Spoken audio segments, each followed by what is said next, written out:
Hello students, welcome back to my channel Aditya Physics Classes. Student, today in this lecture we will discuss a new topic, new problems, okay, related to electric potential, okay. So in the previous lecture we have already discussed about electric potential energy also, okay. So you know very well what is the formula of electric potential due to a single positive charge, okay, at a point. So you know very well this is V equal to 1 upon 4 pi epsilon naught Q upon R. This is okay. This is the formula of electric potential due to a single positive charge. Okay. This. So in this formula we know V is inversely proportional to 1 upon this relation. Okay. This is the relation of electric potential with a distance, okay, this distance r. ये electric potential का distance r के साथ जो relation है उसका formula आपको बन के आता है, ये वो शो करता है, ठीक है ना. और this q is a source charge, ये सोर्स चार्ज के फॉर्म में इलेक्ट्रिक पोटेंशियल का फॉर्मूला है. Student, you know very well what is the relation between electric potential with a test charge. Test charge के फॉर्म में आपको मालूम है इलेक्ट्रिक पोटेंशियल का फॉर्मूला. टेस्ट चार्ज के फॉर्म में ये फॉर्मूला है, दिस यहाँ लिख देता हूँ मैं, V is equal to W upon Q naught, work done per unit charge. Okay, this is the relation between electric potential and test charge. ये टेस्ट चार्ज के फॉर्म में फॉर्मूला है और ये सोर्स चार्ज के फॉर्म में formula है. Here Q is a source charge and here Q naught is a test charge. Okay, this. So मैं यहाँ पे इस रिलेशन को लेके बात करता हूँ. मेरा रिलेशन यहाँ पे ये है, V is inversely proportional to R. मुझे यहाँ पे ग्राफ बनाना है V और R को लेके, ठीक है, और साथ ही मुझे उसका कंपैरिजन करना है इलेक्ट्रिक फील्ड और R को लेके. यानी इलेक्ट्रिक फील्ड का भी तो डिस्टेंस R के साथ एक रिलेशन था. Electric field due to a single positive charge में तो आपने कैलकुलेट किया था प्रीवियस लेक्चर्स में. हमने इलेक्ट्रिक फील्ड को भी कैलकुलेट किया था, तो उसका जो रिलेशन था याद होगा आपको. उसका रिलेशन था E is equal to 1 upon 4 pi epsilon naught Q upon R square.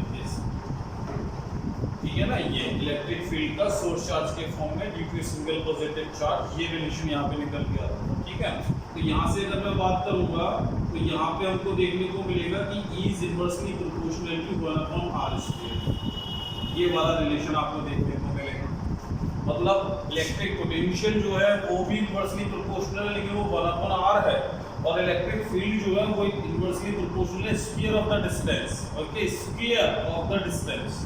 तो यहाँ स्फीयर हो रहा है अगर यहाँ पे r की पावर केवल 1 है, ठीक है. तो अगर मैं E का r के साथ V का r के साथ ग्राफ ड्रॉ करूंगा तो किस तरह का ग्राफ मेरा बनेगा. इनवर्सली प्रोपोर्शनल है तो ये तो पता है कि कर्व तो होगा ही होगा, ठीक है ना. तो किस तरह का ग्राफ यहाँ पे बनने वाला है, इस ग्राफ को देखते हैं, ठीक है. ये आपको याद रखना है कि V is inversely proportional to 1 upon R है और E is inversely proportional to 1 upon R square, right. This. तो यहाँ पे मैंने दो एक्सिस को ड्रॉ किया. This is y axis and this is x axis. Okay, y axis and x axis. This is the origin. ये हमारा origin है. तो यहाँ y एक्सिस पे हमने लिया है इलेक्ट्रिक फील्ड, या चाहे तो हम लोग ले सकते हैं इलेक्ट्रिक पोटेंशियल V को भी, ठीक है. और यहाँ पे हम लोग बात करने जा रहे हैं R, जो डिस्टेंस है, ठीक है. तो मुझे सबसे पहले आप ये बताइए कि इलेक्ट्रिक फील्ड का, ये भी आपने देखा रिलेशन है डिस्टेंस R के साथ 1 अपॉन R स्क्वायर का, और V का जो रिलेशन है वो है 1 अपॉन R का.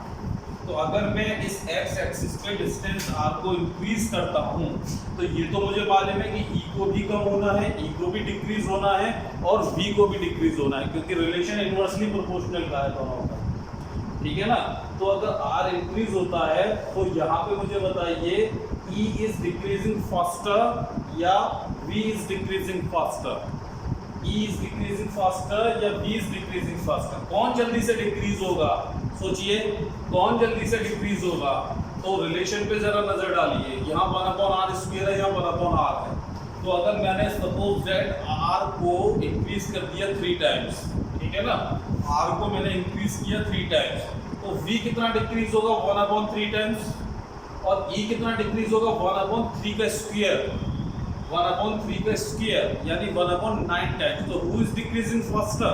Answer is E is decreasing faster. तो E जल्दी से डिक्रीज होगा V के कंपैरिजन में, ठीक है ना। तो E के लिए जो ग्राफ रहेगा वो कुछ इस तरह का रहेगा, और V के लिए जो ग्राफ रहेगा वो कुछ इस तरह का रहेगा। तो ये वाला जो ग्राफ है ये शो कर रहा है E के लिए, ठीक है ना, और ये जो ग्राफ है ये शो कर रहा है V के लिए, ठीक है ना। E ज्यादा डिक्रीज हो रहा है, E इज डिक्रीजिंग फास्टर, ठीक है ना, इसके कंपैरिजन में ये जल्दी से डिक्रीज हो रहा है, ठीक है, और V इसके कंपैरिजन में जल्दी से डिक्रीज नहीं हो रहा, लेकिन डिक्रीज दोनों ही हो रहा है, ठीक है ना, दोनों इनवर्सली प्रोपोर्शनल है।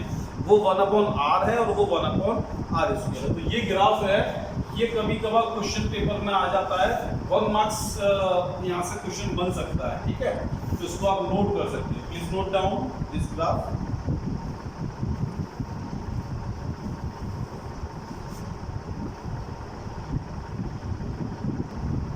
वीडियो को पॉज करके आप नोट कर सकते हैं इसको।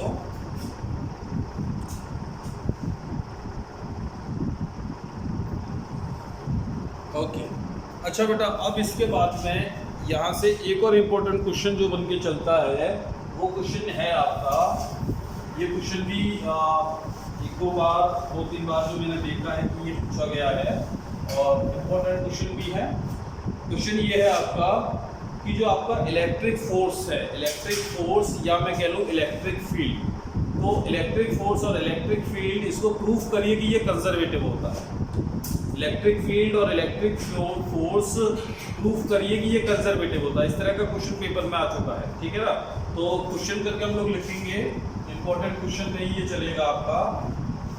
क्वेश्चन प्रूव दैट, नोट करेंगे बेटा आप सभी, प्रूव दैट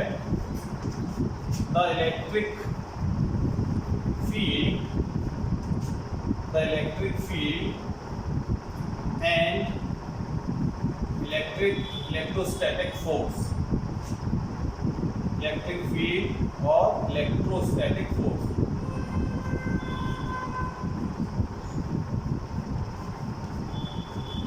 electrostatic force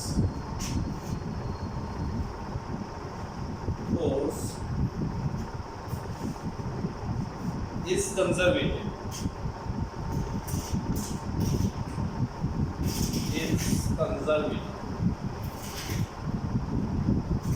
ठीक है, is conservative, ये आपको प्रूफ करना है। दूसरा ये क्वेश्चन ऐसे ही पूछ लिया गया है और करके आप इसको लिख सकते हैं, प्रूव दैट, कैसे भी आ जाए आंसर यही रहेगा, ठीक है ना। Prove that the work done in moving a unit charge, prove that the work done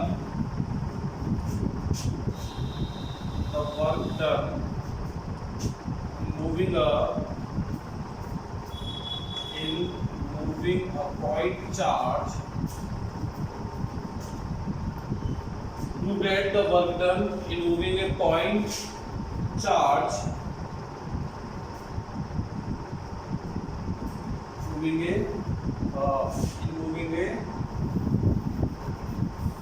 unit positive charge, ये लिखिए, unit positive charge,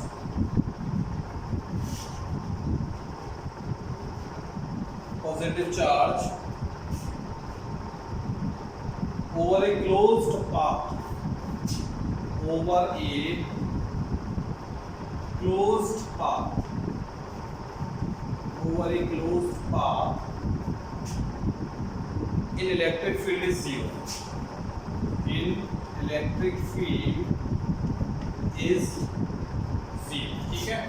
इस तरह से भी ये क्वेश्चन को पूछा गया, नोट करिए, क्वेश्चन को नोट करिए सबसे पहले, फिर क्लियर करता हूँ कि क्या है इसका मतलब, ठीक है। Prove that the electric field and electrostatic force is conservative in nature. Second, दूसरी तरह से पूछा गया, prove that the work done in moving a unit positive charge over a closed path in electric field is 0। तो सबसे पहले तो ये समझ लो कि कंजर्वेटिव का मतलब क्या होता है, what is the meaning of conservative, यानी नेचर इसका क्या है, क्यों हम कह रहे हैं कि इलेक्ट्रिक फील्ड कंजर्वेटिव नेचर का होता है। तो कंजर्वेटिव का मतलब तो ये होता है कि अगर हम लोग वर्क डन करते हैं किसी मूविंग पार्टिकल पे, कोई पार्टिकल है वो मूव कर रहा है किसी फील्ड में, ठीक है ना, किसी भी फील्ड में कोई मूविंग पार्टिकल अगर जो मूव कर रहा है वो एक लोकेशन से दूसरी लोकेशन तक जा रहा है, तो उसने जो भी वर्क डन किया वो वर्क डन केवल डिपेंड करता है उसकी फाइनल और इनिशियल पोजीशन पे। मींस कि इंडिपेंडेंट टू पाथ है। इंडिपेंडेंट टू पाथ मतलब वो पाथ पे डिपेंड नहीं कर रहा है कि वो कैसे गया है, ठीक है ना, वो केवल डिपेंड कर रहा है फाइनल एंड इनिशियल पोजीशन के बीच जो भी है उस पर डिपेंड कर रहा है। तो उसको हम लोग बोलते हैं कि जो हमने वर्क किया है वो वर्क हमारा कैसा है, कंजर्वेटिव वर्क है, ठीक है ना, कंजर्व है जो भी काम हमने किया है ना। यानी हम ये भी कह सकते हैं कि काइनेटिक एनर्जी हमारी जो भी है इस तरह के कंजर्वेटिव फोर्सेस के लिए जो काइनेटिक एनर्जी हमारी होती है वो काइनेटिक एनर्जी कांस्टेंट होती है, ना तो इंक्रीज होती है ना डिक्रीज होती है, ठीक है ना। तो जो भी हम लोग वर्क डन करेंगे वो कंजर्व रहेगा। तो पहले तो मैं आपको इसका मीनिंग के लिए एक सेंटेंस लिख देता हूँ, आप हेडिंग करके लिख सकते हैं मीनिंग ऑफ कंजर्वेटिव, ठीक है ना, इसका मतलब क्या होता है। वैसे आप लोग क्लास 11th में इसको पढ़ चुके हैं कि कंजर्वेटिव फोर्स कौन से होते हैं, लेकिन फिर भी हो सकता है कि आप भूल गए हो। मीनिंग ऑफ कंजर्वेटिव का मतलब है बेटा, if the work done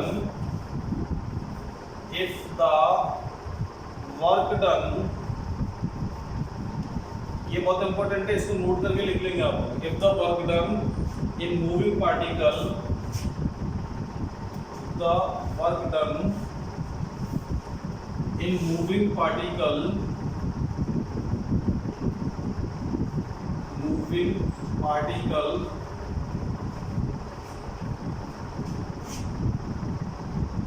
from one point to another,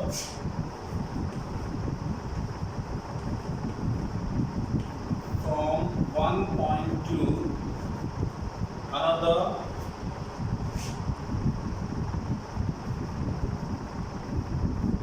one point to another, okay, is independent, is independent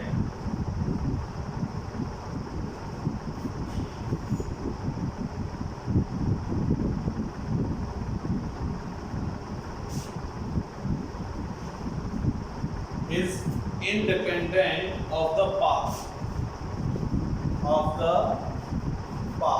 okay, depends only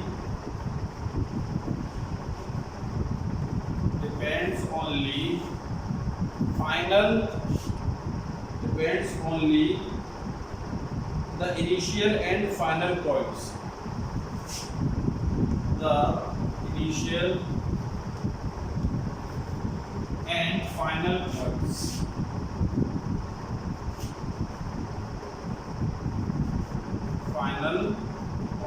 okay बेटा।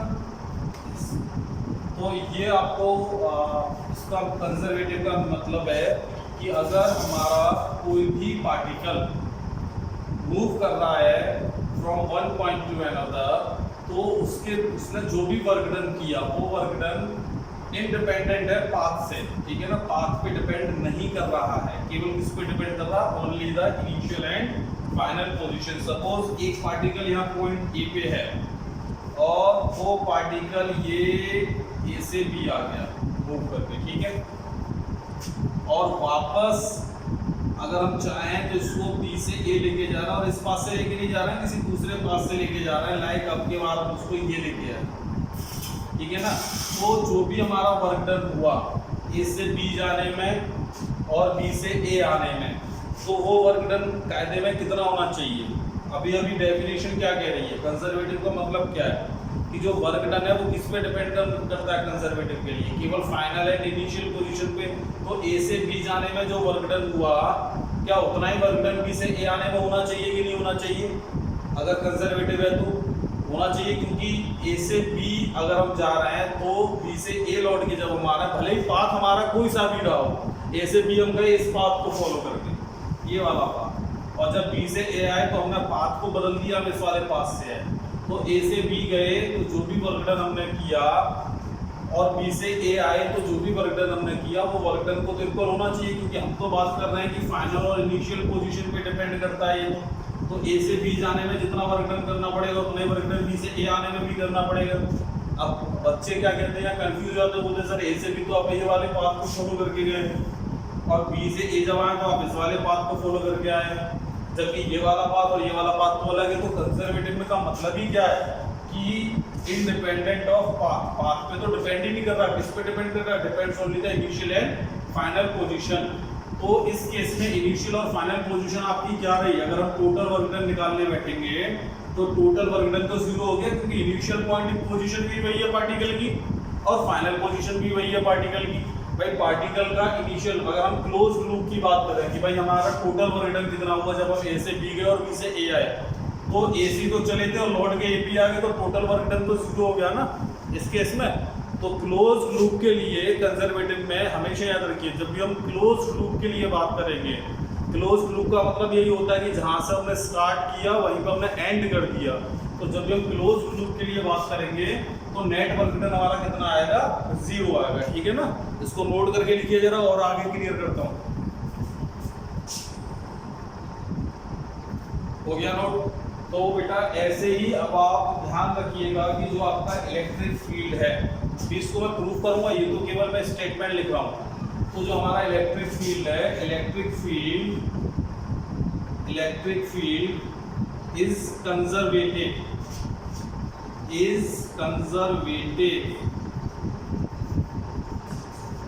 इन नेचर में जो इलेक्ट्रिक फील्ड है वो कैसा है, कंजर्वेटिव है, ठीक है, इन नेचर। ग्रेविटेशनल फील्ड आपने क्लास 11th में स्टडी किया था, ठीक है ना, वो भी आपका कैसा था, कंजर्वेटिव नेचर का था, ठीक है। इलेक्ट्रिक फील्ड है, ग्रेविटेशनल फील्ड है, और ये भी आप बात याद रखिए, जहाँ पे पोटेंशियल वर्ड यहाँ पे आ जाएगा, ठीक है ना, जहाँ पोटेंशियल होगा वहाँ पे कंजर्वेटिव तो होना ही होना है, ठीक है ना। तो electric field is conservative in nature. यहाँ इलेक्ट्रिक फील्ड में इलेक्ट्रिक पोटेंशियल के बारे में हम लोग बात करते हैं कि नहीं करते हैं। तो ऐसे ही ग्रेविटेशनल फील्ड में याद करिए, वहाँ भी आपने ग्रेविटेशनल पोटेंशियल के बारे में बात की है, वहाँ भी पोटेंशियल आपने कैलकुलेट किया था, तो वहाँ पे भी कंजर्वेटिव कहानी आपने पढ़ी थी, ठीक है ना। तो gravitational field is also conservative field, electric field is conservative field, okay.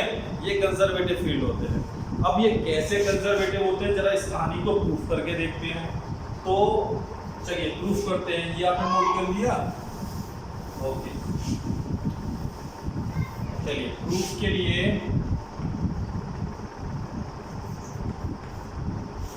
Proof, okay. देखिए अभी मैंने यहाँ पे ये डायग्राम बनाया हुआ है, ये डायग्राम आपके सामने है। एक पार्टिकल को हम लोग ए से बी लेके गए हैं और वापस उसको बी से ए लेके हमको आना है, ठीक है, ओके। तो यहाँ पे प्रूफ के लिए मैं बहुत छोटा सा स्टेटमेंट इसका देने वाला हूँ आपको, कोई बड़ा इसका प्रूफ नहीं है। मैंने जो अपना छोटा सा बनाया है, जो मैंने स्टडी किया है, उसको मैं आपको देने वाला हूँ, ताकि हो सकता है कि कुछ किताबों में और इसको बढ़ा के लिखा हो, लेकिन आपको इससे से क्लियर हो जाना है, ठीक है। तो अभी मैं यहाँ कैलकुलेट करना चाहता हूँ कि जब हम अपने पार्टिकल को ए से बी लेके गए हैं तो कितना वर्क डन हमने किया। द वर्क डन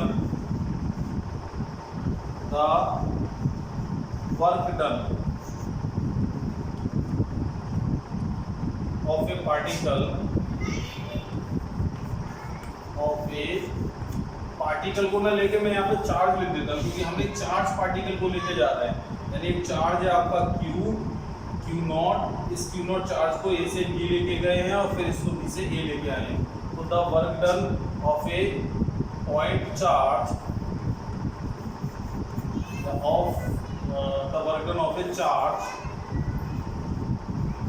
पार्टिकल, ठीक है ना, चार्ज पार्टिकल मैंने यहाँ लिख दिया, चार्ज पार्टिकल फ्रॉम कहाँ से कहाँ तक बेटा, ए टू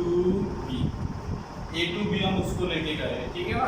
और जब उसको ए टू बी लेके जा रहे हैं तो हमको जो वर्क डन करना पड़ेगा वो वर्क डन WAB, ए से बी लेके गए, तो तो बताइए वर्क डन के लिए आपने अभी तक इलेक्ट्रिक पोटेंशियल का एक फॉर्मूला पढ़ा था। इलेक्ट्रिक पोटेंशियल के लिए आपने पढ़ा था इलेक्ट्रिक पोटेंशियल डिफरेंस, आपको याद होगा वो आपने पढ़ा था। वो फॉर्मूला था आपका WAB this is equal to Q VB minus VA। याद है आपको कि नहीं याद है? इलेक्ट्रिक पोटेंशियल का फॉर्मूला आपको बहुत अच्छे से याद होगा, ये मैंने वहाँ पे क्लियर भी किया था। VB minus VA this is equal to WAB upon Q naught. ये फॉर्मूला वहाँ पे मैंने क्लियर किया, बस यही फॉर्मूला मैंने यहाँ लगा दिया। Q नॉट को इधर आप मल्टीप्लाई कर देंगे तो यही वाली चीज़ आ जाएगी WAB Q naught. WAB this is equal to Q naught VB minus VA, ठीक है ना। Potential at B minus potential at A, ये वाला स्टेप आपको याद रखना है। बच्चे यहाँ पे मोस्टली गलती कर जाते हैं। देखिए जब भी हम वर्क डन निकालना है, हम वर्क डन निकालना है A टू B, तो जब हम A to B work done निकालेंगे तो पहले पोटेंशियल आएगा potential at B minus potential at A, ठीक है ना, क्योंकि वर्क जो पोटेंशियल है वो यहाँ पे ज़्यादा होगा आपका पॉइंट B पे, इसमें से इसको आप माइनस करेंगे, ठीक है ना, सब्ट्रैक्ट कर देंगे, ठीक है। तो ये वर्क डन आपको यहाँ पे होगा।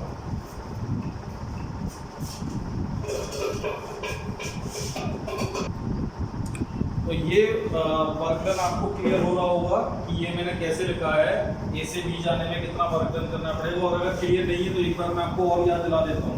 देखो जब आप A से B ले जा रहे हैं तो A से B जाने में कितना वर्क डन करना पड़ेगा, उसको आपने जो लिखा था उसको लिखने का तरीका क्या था। वैसे भी आप इसको इंटीग्रेशन के फॉर्म में भी लिख सकते हैं। इंटीग्रेशन के फॉर्म में कैसे लिख सकते हैं, WAB this is equal to A से B जा रहा है तो फोर्स वर्क निकालें इनटू डिस्प्लेसमेंट।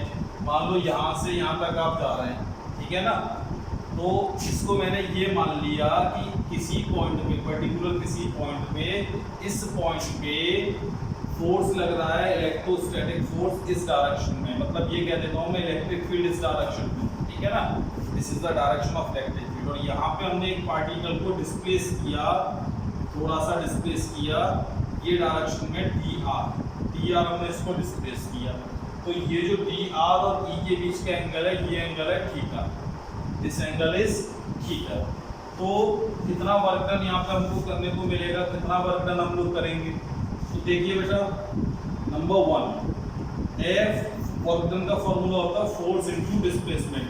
AB के लिए निकालना तो पहले हमने बोला कि भाई इस पार्टिकल को, इस चार्ज पार्टिकल को हमने स्मॉल डिस्प्लेस कराया है dr, इतना डिस्प्लेस कराया है, तो dr डिस्प्लेस कराने में स्मॉल वर्क हमको करना पड़ा और वो वर्क है हमारा dw, ठीक है। तो वर्क का फॉर्मूला होता है force into displacement, force into displacement, ये वर्क का फॉर्मूला होता है, ठीक है। और ये फोर्स याद रखिए एक्सटर्नल फोर्स था, एक्सटर्नल फोर्स। तो हमको पता था कि एक्सटर्नल फोर्स जो है वो इलेक्ट्रोस्टैटिक फोर्स के अपोजिट होता है, ठीक है। तो इसको आप लिख सकते हैं यहाँ पे, सबसे पहले तो इसको वेक्टर फॉर्म इसका हटाइए, वेक्टर फॉर्म आप इसका हटाएंगे तो इसको आप क्या लिखेंगे, F dr cos थीटा लिखेंगे कि नहीं लिखेंगे। dr cos थीटा सुन लीजिए, यहाँ पे क्या है, dr cos थीटा है यहाँ पे जब आप इस dr के, ये जो dr डिस्टेंस है इतना जो हमने इसको डिस्प्लेस कराया है, इसके जब आप दो कंपोनेंट ब्रेक करेंगे तो एक कंपोनेंट तो इसका इस डायरेक्शन में ब्रेक होगा dr cos theta electric field की डायरेक्शन में, और दूसरा कंपोनेंट इसके परपेंडिकुलर ब्रेक हो जाएगा। उसकी मुझे जरूरत नहीं है तो लिख नहीं रहा हूँ, ठीक है ना, क्योंकि वर्क निकालने के लिए कौन सा कंपोनेंट चाहिए, cos थीटा वाला कंपोनेंट चाहिए। तो इस डायरेक्शन में इलेक्ट्रिक फील्ड है, इस डायरेक्शन में इलेक्ट्रोस्टैटिक फोर्स लगेगा और इस डायरेक्शन का डिस्प्लेसमेंट हो गया dr cos theta, electric field की डायरेक्शन में डिस्प्लेसमेंट हो गया dr cos थीटा। तो अभी एक्सटर्नल फोर्स को जब मैं इलेक्ट्रोस्टैटिक फोर्स लिखूंगा तो ये दोनों फोर्स कैसे होते हैं, एक दूसरे के इक्वल एंड अपोजिट होते हैं, ये आपको पता है। तो इसको आप माइनस का Fe लिख सकते हैं, यहाँ पे माइनस का Fe, F एक्सटर्नल को हटाया और उसकी जगह लगा दिया Fe, ठीक है। अच्छा यहाँ पे हम लोग लिख सकते हैं माइनस का Fe dr, इसी को क्लियर करके लिख देता हूँ, cos और Fe की जगह वैल्यू लगा देता हूँ, electrostatic force this is equal to Q naught, test charge particle है Q0, ठीक है ना। तो उस पर कितना इलेक्ट्रोस्टैटिक फोर्स लगेगा, तो आंसर है उस पर जो इलेक्ट्रोस्टैटिक फोर्स लगेगा वो लगेगा Q0 × E। ये इतना वर्क डन आपको इस चार्ज पार्टिकल को ये यहाँ से और यहाँ तक जो डिस्प्लेस कराया, इतना वर्क डन करना पड़ा। तो नेट वर्क डन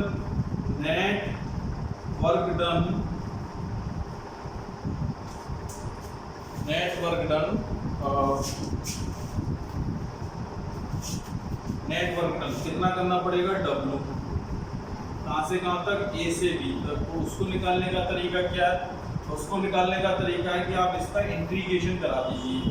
कहाँ से कहाँ तक, A से लेके जा रहे हैं, कहाँ तक लेके जा रहे हैं, B तक लेके जा रहे हैं, A से B तक। इसका इंटीग्रेशन dW वर्ग का, dW का इंटीग्रेशन करा दिया। dW की वैल्यू यहाँ पे पुट करा दीजिए। ये वैल्यू आपकी हो गई A से B Q0 × E × dr cos theta, ये इसकी वैल्यू होगी, ठीक है बेटा। Q0 को आप बाहर निकाल सकते हैं, तो दिस इज इक्वल टू, देखो ये कहानी अलग है, ये तो मैं आपको समझा रहा हूँ, मैं तो इतने से ही क्लियर करूँगा, ये तो मैं बता रहा हूँ कि ये मैंने कैसे लिखा है, ठीक है ना। इसी को आप लोग क्या लिख सकते हैं, इसी को आप लोग लिख सकते हैं WAB और ये अपॉन में आ गया Q0, this is equal to minus का integration A to B E dr cos theta को मैंने dl यहाँ पे लिख दिया। आप चाहो तो यहाँ ब्रैकेट में नाम दे दो कि ये जो dr cos थीटा है, इसी को हम लोग लिख दे रहे हैं यहाँ पे dl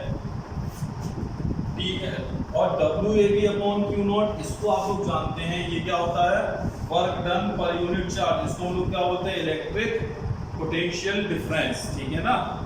A to B जाने में जो भी इलेक्ट्रिक पोटेंशियल डिफरेंस होगा, ठीक है, उसको हम लोग, तो A B को हम लोग क्या लिख देते हैं, इसी कहानी को हम लोग लिख देते हैं यहाँ पे VB माइनस VA, इसी पूरी कहानी को WAB अपॉन Q0 को VB minus VA, this is equal to minus integration A to B E, ठीक है। अब आपको ये याद रखना है बेटा, ये वाला पॉइंट आपको याद रखना है कि VB minus VA this is equal to minus integration A to B E dl, ये वाली कहानी आपको याद रहेगी। और dl this is equal to dr cos theta, ये आपको याद रखना है, ठीक है ना। ये क्वेश्चन को हम लोग अब ऐसे ये बोला जाता है इलेक्ट्रिक फील्ड का लाइन इंटीग्रल, इसको हम लोग क्या पढ़ते हैं, this is the integral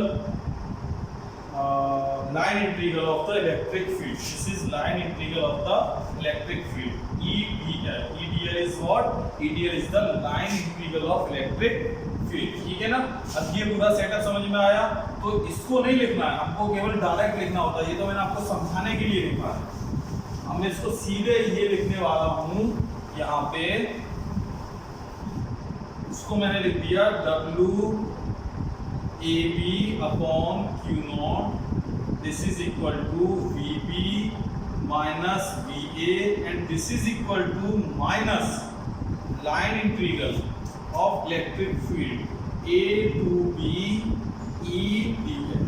clear हुआ, ये कैसे लिखा मैंने, अभी अभी मैंने लिखा था, अभी भी मैंने निकाल के दिया था कि ये WAB upon Q0 this is equal to line integral of electric field और दिस इज VB माइनस ये होता है, ठीक है। तो ये हो गया आपका इक्वेशन नंबर 1। अब ऐसे ही वर्क डन निकालिए। Now the work done,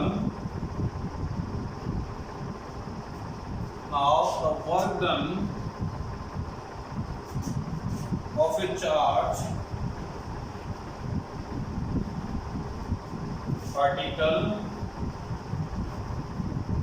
charge particle from B to A। आपके B to A के लिए वर्क डन निकालेंगे, तो जब B to A के लिए वर्क डन निकालेंगे, A to B निकाला था, अब B to A निकालेंगे। अब देखिए आपको याद रखना है क्या निकाल रहा हूँ मैं, B to A के लिए work done, B to A। तो पहले किसका पोटेंशियल लेना, potential at A minus potential at B, ये लिखने का तरीका होता है। इसको आप लोगों को समझना है, यहाँ आप लोगों को गलती नहीं करनी है। जब AB लिखा होगा तो VB माइनस VA, जब VA लिखा हुआ तो VA माइनस VB, ठीक है ना। चार्ज आ गया Q नॉट पहले और VA माइनस VB, और इसी को आप लोग क्या लिखेंगे, अब this is equal to minus close integral B to A निकालना है तो B to A EDL, line integral of electric field this. Okay, so ये वाली चीज आपको क्लियर हो गई। अब देखिए जरा यहाँ पे ध्यान से देखिए, इसी को आप लोग लिख सकते हो बेटा WBA और Q नॉट को अपॉन में ले जाओ, this is upon Q naught, तो this is equation number second, this is equation number second. ठीक है, अब अगर आप ध्यान से देखें ये इक्वेशन को और ये इक्वेशन को, दोनों इक्वेशन में अगर आप ध्यान से देखें तो यहाँ से आप चाहो तो देखो ये वाली स्टेप को भी आप अलग कर लो, इस वाली स्टेप को आप अलग कर लो, आप केवल इतनी स्टेप पे ध्यान लगाओ, ये इसके इक्वल है और ये इसके इक्वल है, तो ये वाली चीज को अभी छोड़ दो, अभी केवल इसको देखो क्या लिखा हुआ है WAB upon Q naught this is equal to VB minus VA, और ये लिखा हुआ है WBA upon Q naught this is equal to VA minus VB। तो नेट वर्क डन कितना हुआ, ये तो A से B जाने में है और ये B से A आने में, तो नेट वर्क डन कितना हुआ बेटा, net work done, net work done का मतलब है A से B और वापस B से A आने वाला वर्क। तो नेट वर्क डन जब आप निकालने बैठे तो नेट वर्क डन देखिए, इक्वेशन 1 आपके पास है, इक्वेशन 2 आपके पास है, तो नेट वर्क डन हो गया A से B और वापस B से A, this is net work done, this is equal to WAB की वैल्यू है VB minus VA, VB minus VA into ये Q नॉट, ठीक है ना। फिर नेट निकालना है प्लस WBA निकालो, तो WBA की वैल्यू है VA minus VB into Q naught, this is Q not को कॉमन ले लिया तो यहां से बचाओ VB minus VA plus VA minus VB, this is, अगर ध्यान से देखो तो ये जीरो हो गया, VB से VB कैंसिल है और VA से VA कैंसिल है, तो net work done WABA this is equal to 0, और इसी को हम लोग बोल देते हैं, ये जो नेट वर्क डन होता है इसी को हम लोग बोल देते हैं closed integral line integral of electric field, line integral of electric field this. ये देखो ये क्लोज्ड के लिए साइन होता है, ये वाला फिर से देख लो, ये वाला जो साइन है ये क्लोज्ड के लिए EDL, मतलब जो इलेक्ट्रिक फील्ड का लाइन इंटीग्रल है उसका क्लोज इंटीग्रल बराबर है नेट वर्क डन के, और नेट वर्क डन बराबर है 0 के। अगर आप इन स्टेप्स को लेके चलते तब भी आपका हो जाता, ये तो हो गया इसके फॉर्म में, इसको आप नोट कर सकते हो, केवल इतना ये लेने, इसको ना ले, इसको लेके नहीं चलना, इक्वल टू इधर जो minus A to B EDL था line integral of electric field और इधर B टू A था line integral of electric field. अगर इसके फॉर्म में लेके चलोगे तब भी वही चीज आनी है, तब भी वही चीज कैसे आनी है ये नोट हो गया, दिखाते हैं वो चीज कैसे आएगी।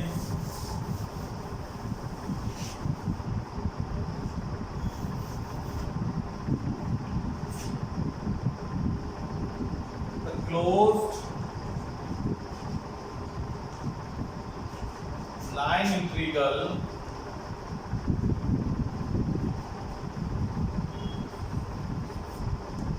the closed line integral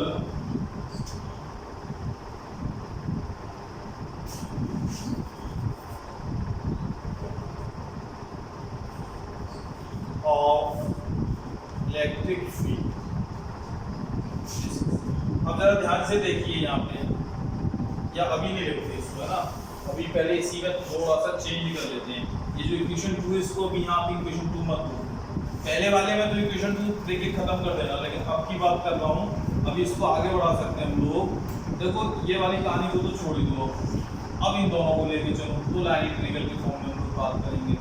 यहाँ पे आपको लिख रहा है VB minus VA this is, अब यहाँ से आप माइनस को कॉमन ले लो, तो अगर आप यहाँ से माइनस कॉमन लेंगे तो ये कहानी बनेगी माइनस कॉमन ले लिया और ये हो जाएगा VB माइनस वी ए होगा कि नहीं होगा? This is equal to minus line integral of electric field B to A E D L होगा कि नहीं? और इस माइनस से ये माइनस हो गया कैंसिल, ठीक है, इस माइनस से ये माइनस हो गया cancel, clear? Now V B minus V A this is equal to B to A E D L लिखा जा सकता है कि नहीं लिखा जा सकता? ये वाली चीज को देखो,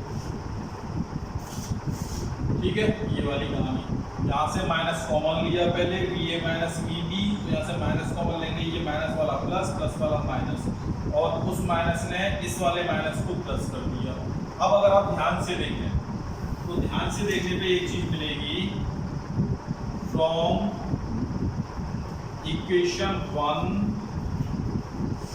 एंड इक्वेशन 2, इक्वेशन 1 और इक्वेशन 2 में ध्यान से देखिए, आपके पास लिखा हुआ इक्वेशन 1, मेरा इक्वेशन 1 जो है वो रफ हो गया, ठीक है, और आप ध्यान से देखें तो दोनों की LHS इक्वल है, तो दोनों की RHS में अगर ध्यान से देखें तो VB minus VA VB minus VA ये इक्वेशन नंबर 2 है बात, और इक्वेशन 1 भी VB माइनस VA ही थी, लेकिन वहाँ पे इक्वल टू, इधर इक्वल टू में क्या था, दोनों की RHS को बराबर होना पड़ेगा कि नहीं होना पड़ेगा? बेटा देखो LHS इक्वल कर दी मैंने, इक्वेशन 2 की जो LHS है वो है VB माइनस VA, और इक्वेशन 1 की भी LHS यही थी VB माइनस VA, क्योंकि वहाँ पे जो हम लोग वर्क डन निकाल रहे थे वो A टू B निकाल रहे थे, तो A टू B जब निकाल रहे थे तो वो होगा VB माइनस के VA, और ये इक्वल होगा A to B, this is VB minus VA,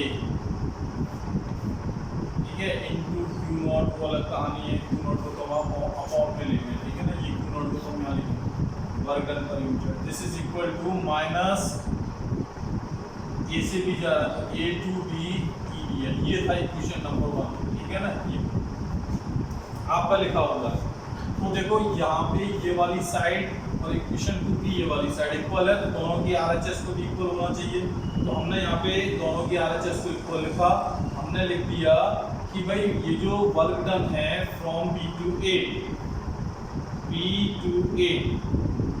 ठीक है ना, line integral of B to A electric field का, this is equal to minus A to B, ये लगा हुआ ना, minus A to B E D L, क्योंकि ये वाली दोनों साइड है इक्वल है, VB minus VA VB minus VA, तो ये E to A E D L are equal to A to B minus E D L, ठीक है, okay. Then the closed line integral of electric field, then the closed line integral of electric field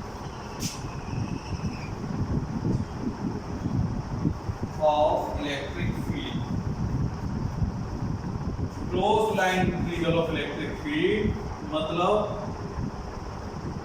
EDL,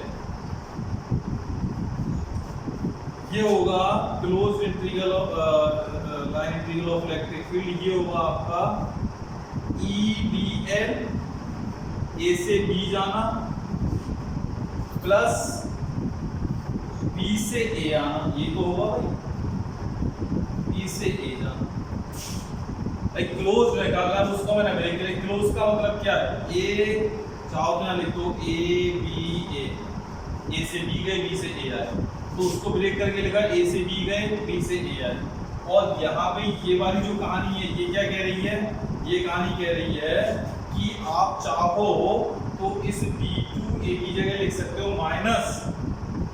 minus A to B EDL, तो जरा लगाओ इस B2 A की जगह ये वाली कहानी, तो B2 A की जगह जैसे ही ये वाली कहानी को पुट करोगे बेटा, this is very important, close integral EDL, this is equal to A to B line integral of electric field dl और इतने की जगह लगा रहा हूं भाई b2a edl की जगह ये देखो b2a edl this is equal to minus a to b edl, तो यहाँ पे लगाया minus a to b edl। ठीक है, ये वाली कहानी समझ में आ रही है आप सभी के? आ रही होगी, है ना? ये उतना ही प्लस का, ये उतना ही माइनस का, तो closed line integral of electric field is zero. ये वाला क्वेश्चन बहुत बार पूछा गया इस तरह से, prove that the closed line integral of electric field is zero. Prove that the closed line integral of electric field is zero. इस तरह से भी ये क्वेश्चन को पूछा गया। आप और करके जो क्वेश्चन लिखाया था उसको तीसरा फॉर्म इस तरह से लिख सकते हैं, prove that the closed line integral of electric field is zero. तो तीनों का कॉन्सेप्ट तो एक ही है, जो तीनों क्वेश्चन को लिखाया उसका मतलब एक ही है। ठीक है ना, कहानी सब में एक ही चीज चली है। ठीक है, बस समझने का थोड़ा सा अंतर है। ठीक, तो आप लिख सकते हैं now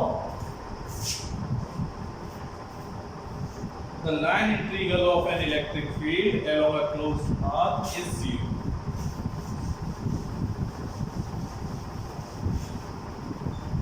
Hence, the line integral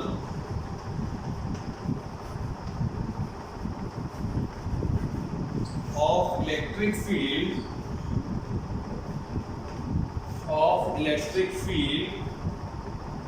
along a closed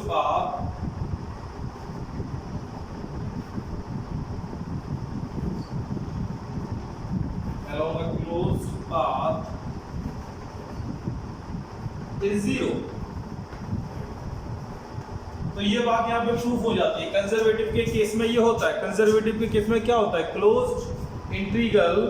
closed line integral जो भी आपका होता है इलेक्ट्रिक फील्ड का, चाहे वो ग्रेविटेशनल फील्ड का, जिस फील्ड में भी हम पार्टिकल को मूव करा रहे हैं वन लोकेशन टू अनदर, तो वहां पे क्लोज्ड इंटीग्रल ऑफ जो होता है लाइन इंटीग्रल जो होता है वो जीरो होता है। या फिर ये भी हम कह सकते हैं कि नेट वर्क डन हमारा जीरो होता है। तो नेट वर्क डन जीरो होता है, इस चीज को तो मैंने अभी पहले दिखाया था भाई। हमने जो वर्क डन निकाला था a to b and then b to a, तो नेट वर्क डन जब हमने निकाला था वो नेट वर्क डन हमारा जीरो आया था।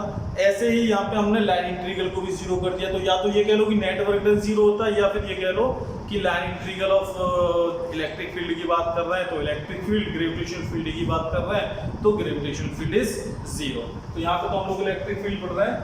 तो आई होप कि ये वाला कॉन्सेप्ट आपका क्लियर हुआ होगा। This is very important. Okay, ये 2 मार्क्स में या फिर 2 से 3 मार्क्स में ये क्वेश्चन कभी कभार पूछ लिया था। 3 में तो नहीं, आप इसको 2 में मान के चलिए। 2 मार्क्स में ये पूछने को आया है।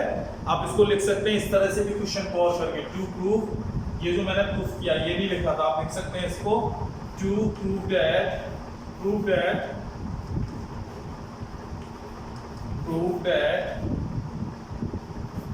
a closed line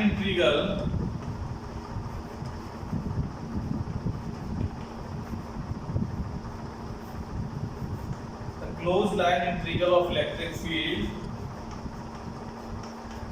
is zero। लिख सकते हैं आप ऐसे, ठीक है ना? वो हमने यहाँ पे प्रूफ किया होगा। ओके, आई होप कि ये पॉइंट क्लियर हुआ होगा। ठीक है, so today we will stop here. So in the next lecture we will discuss a new topic. So thank you. Today we will close here. Okay.